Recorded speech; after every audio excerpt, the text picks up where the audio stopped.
Once upon a time, the Refson crew had a day with no plans, or at least no project anyone wanted to work on. Hello boys.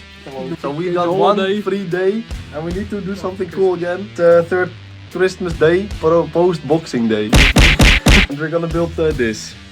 Yay. That's Jasper, you can see it because he's got these massive legs like he's got in real life. Whoa. So the idea is to not have any steering wheel. You have to steer with your legs, pedal with your legs, do everything with your legs. The main reason we're doing this is because we got a recumbent bike seat for free. So now we need to build a recumbent bike around it. Oh no, don't forget this one. Hey! We got a new toy as well, which might be featuring in a new video someday. Electronics. Yeah. Daar. Wat een mooie toy, guys. Thanks. Yes, there it is. It's very tall. De random stoel we found in de garage. Yes. Zoiets? Wauw, really? Perfect. I'll say. Super laag en dan denk je dit. Cool. Wauw, we gaan beginnen denk ik.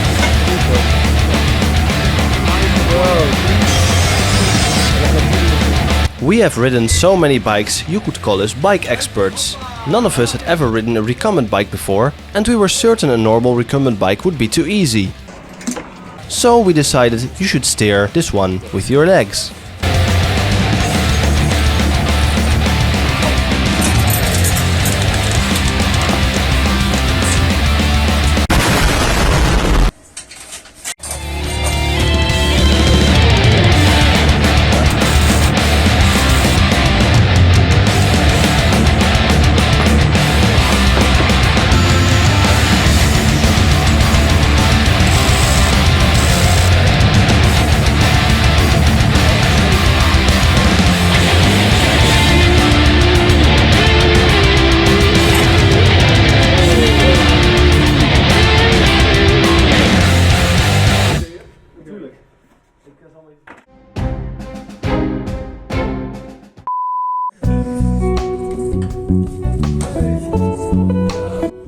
The first product of our creativity had an impossible steering angle. We made it way too shallow and the bike was impossible to steer.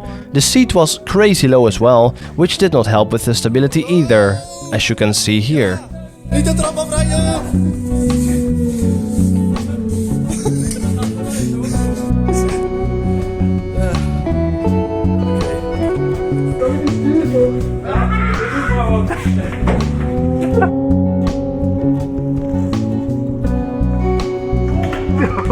We decided that the steer might help us to actually ride this thing.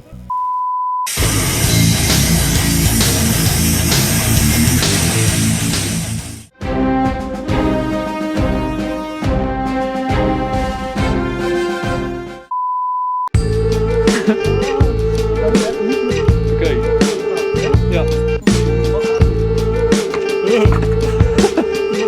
Sadly, it seems like even with handlebars, this thing still rides crappy as hell. We need another alteration.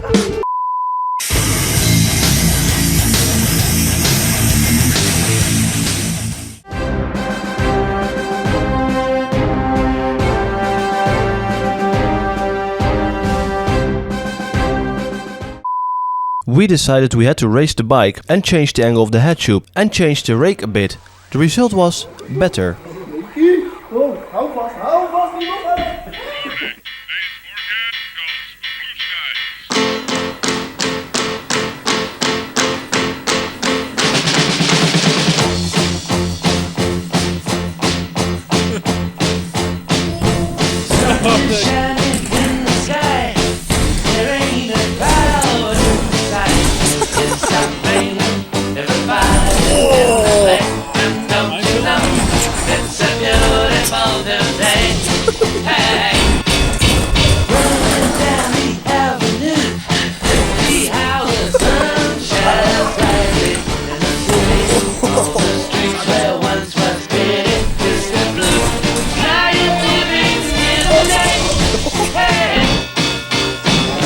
It is hard to explain how hard it is to ride this bike. It is like having to learn to ride a bike all over again.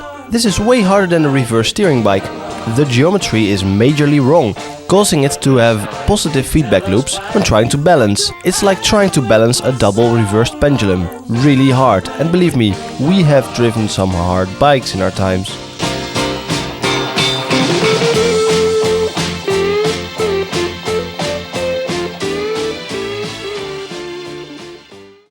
For the ultimate on-street test, the plan was very simple. We are starting out on an almost straight, slightly downhill track, immediately followed by a roundabout. Then we have to do a sharp climb followed by a steep downhill, leading onto a long back straight.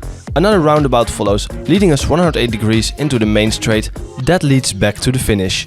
This all sounded very simple, but given the hard steerability, how would I fare? Adding in the fact that we also did it in the dark.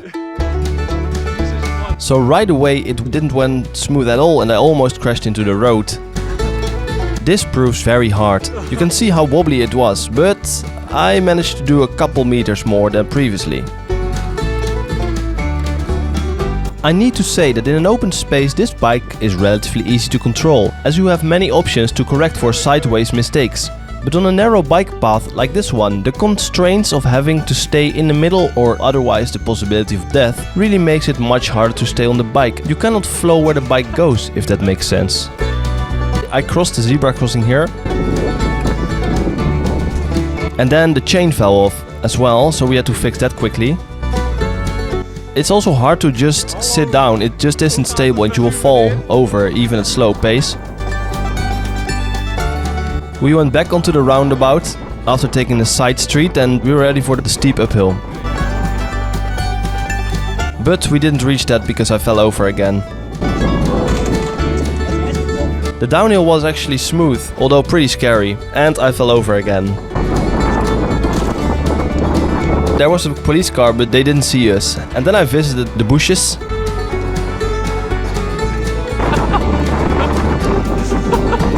Which I was actually stuck in, which was rather annoying.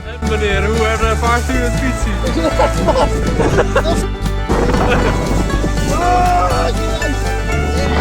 The second roundabout to start out with, I ended up on the pavement again. But then I could do almost the entire roundabout in one go.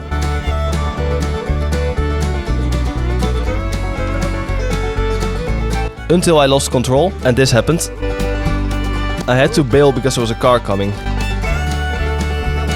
And that's how we finished the round. We drove back to the workshop in the dark and we called it a day. Lekker, okay. That's how you do it. We had a good laugh, we embarrassed ourselves out on the streets and we had Dr. Pepper afterwards to contemplate life. But all things considered, this was a good day.